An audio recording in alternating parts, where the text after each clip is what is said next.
64 000 commentaires sur un post de Camavinga sur fond de haine et pire que ça, de racisme à cause d'un rouge qu'il a reçu en Ligue des Champions. Je suis allé voir un peu ses comptes après le match face au Bayern. Déjà, il a restreint les commentaires et je peux comprendre la colère des supporters qui lui disent de quitter le club après son erreur. Mais pour le racisme, faut juste aller se faire foutre en fait, parce que quand c'est un noir qui fait une erreur dans le football ou même dans un autre sport, il est directement ramené à sa couleur de peau. Pire, ça le traite de singe. Mais quand c'est un blanc, ça lui envoie de la force, comme le gardien de Tottenham qui avait fait 2 erreurs qui ont coûté 2 buts. Rien que ça l'encourageait en disant t'inquiète, tu reviendras plus fort. Et dans tous ces racismes, tous ceux qui l'insultent, t'as des soi-disant croyants. Et t'as même des noirs. Quand on vous dit que le pire ennemi du noir, c'est le noir, c'est une réalité. Bande de détraqués, vous oubliez que le football c'est juste du divertissement. Le racisme n'a aucunement sa place. Et quand c'est ces mêmes noirs qui vous font gagner, là ça achète les maillots, ça fait floquer les noms des joueurs dans le dos, ça choupe dans tous les sens, alors arrêtez ça. En tout cas, grosse force à Camavinga. C'est une erreur, le football c'est comme ça, il a pris un rouge, c'est pas grave, j'espère qu'il va s'en remettre. Un seul mot. Courage. Courage. Courage. Courage, parce que les gars, ce que les Espagnols ont proposé sur son Instagram là en commentaire, ce que les Espagnols vont proposer sur l'Instagram d'Eduardo Camavinga en commentaire, c'est triste à dire. Mais on le sait. On le sait. C'est malheureux. En 2026, c'est malheureux. Mais je pense même que là, je suis même pas encore allé voir. Hein, mais je pense que si je vais voir, je sais ce que je vais voir. Je vais même pas vous le dire, vous le savez aussi.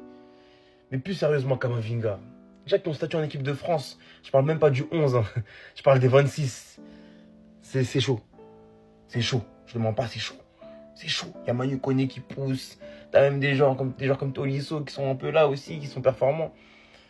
Ta place au Real Madrid, t'es derrière un pistache là. Mais alors là, c'est entré. C'est entré. C'est entré, mon petit. C'est entré. Et le pompon, hein. Tu sais que t'as un jaune, hein, mais tu fais le zigoto là. Bon. Tout ce que je peux te dire à l'heure actuelle là. Courage, parce que j'allais voir l'Instagram après la vidéo que je vais vous poster là, mais je sais ce que je vais voir, c'est malheureux. C'est malheureux. Le racisme peut détruire un homme.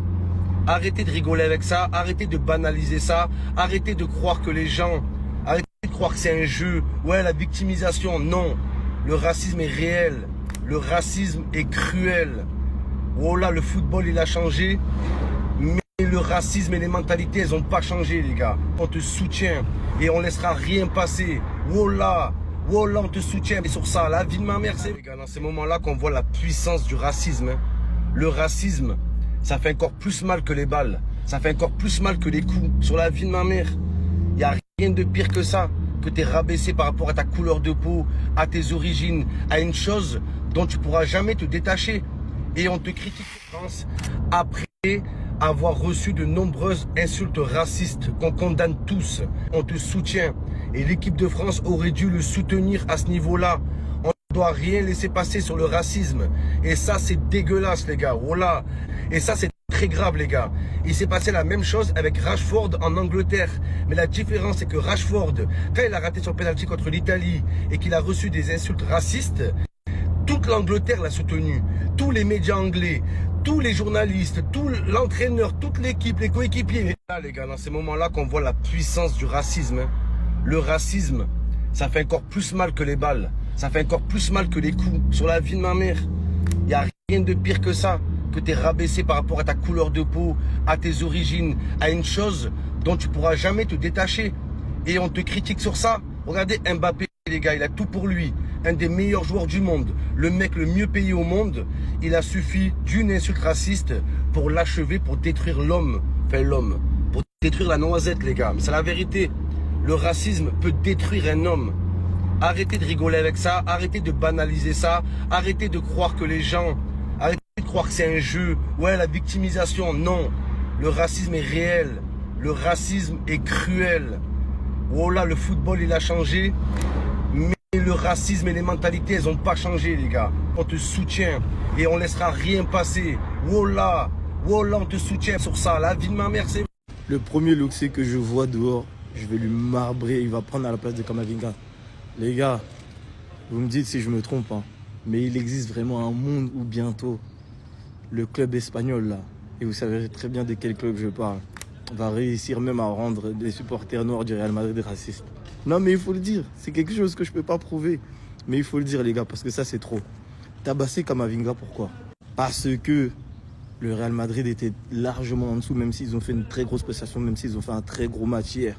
Mais techniquement, on sait très bien qu'ils étaient en dessous.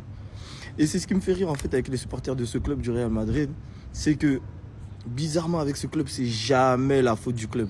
C'est jamais la faute des dirigeants, c'est jamais la faute du club tout simplement, mais c'est tout le temps la faute simplement d'un joueur. Je ne sais pas si vous avez remarqué depuis hier, ça essaye de soit mettre la faute sur Mbappé, sur la passe qu'il n'a pas pu faire à Vinicius, parce qu'il l'avait tout simplement pas vu, ou ça essaye de mettre la faute sur Camavinga parce qu'il a pris un rouge.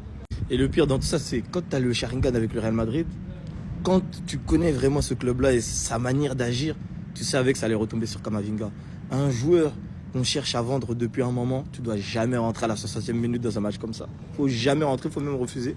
Et c'est là que tu vois que le foot, ça va trop vite. Hein. Tu peux être la pépite que tout le monde désirait il y a quelques années et être un joueur qu'on veut vendre, qu'on veut se débarrasser rapidement cet été au Real Madrid.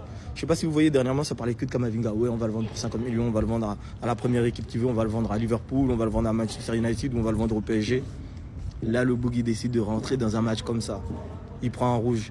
Et ça, je l'avais vu. Et ça, je l'avais vu venir. Je l'avais dit dans mon groupe WhatsApp. Regardez, attendez, je vais vous mettre la preuve. La preuve en image. Hein. Il était 22h21. Je vous mets la preuve tout de suite. Ils vont faire rentrer Camavinga. Après, s'ils prennent un but, ils vont vouloir le virer. Ah, ils sont trop comme ça, regarde. Comme je le disais, quand tu as la vision sur ce club, tu sais très bien comment ça se passe. Au final, c'est la faute de Camavinga. C'est pas la faute de l'arbitre. C'est peut-être aussi la faute d'Mbappé parce qu'il n'a pas fait la passe, soi-disant. Mais bon, dans tous les cas, le Real Madrid a perdu et éliminé. Ce que vous en pensez en commentaire ensemble. Ciao, ciao.